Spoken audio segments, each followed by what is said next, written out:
Hello Chattanooga, here's a quick look at today's top stories. First of all, the founders of Chattanooga Whiskey Company are throwing a victory party tonight.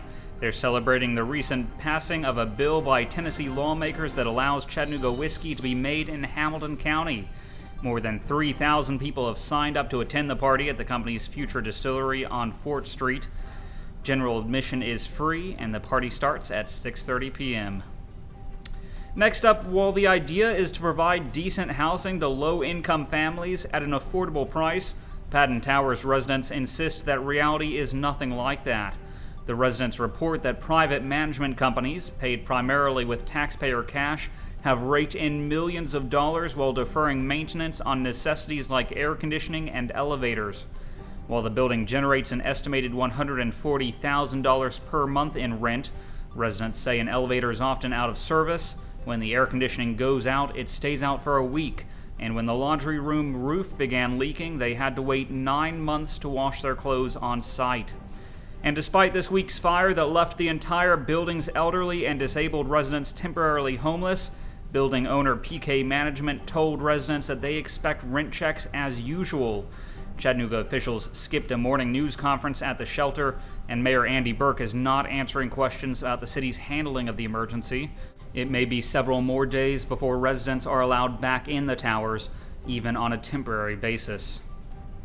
Next up, TVA is losing its biggest customer amid growing concerns about rising industrial power rates. USEC Inc. is shutting down its Paducah, Kentucky gaseous diffusion plant. The plant has enriched uranium for TVA since 1952 and accounted for 5% or nearly $600 million of TVA power sales last year. In business news, city planners have given a local developer the green light to build a 3-story apartment building with a 4th-floor penthouse on the North Shore.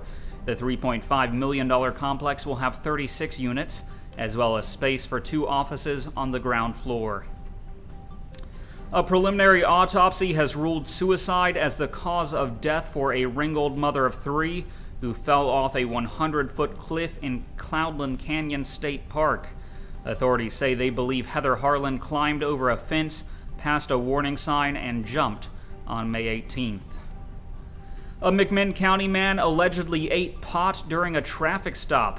Police say 20-year-old Stephen Richard was stopped for a busted tail light and admitted to eating his stash of marijuana while the officer ran his plate.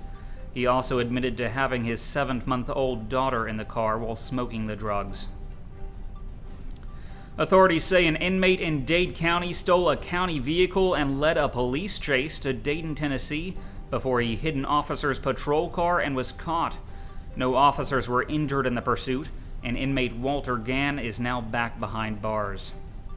And a man led police on a chase on Interstate 24 yesterday after he allegedly stole a lawnmower. After he crashed and ran away on foot, he fought with officers who tried to arrest him.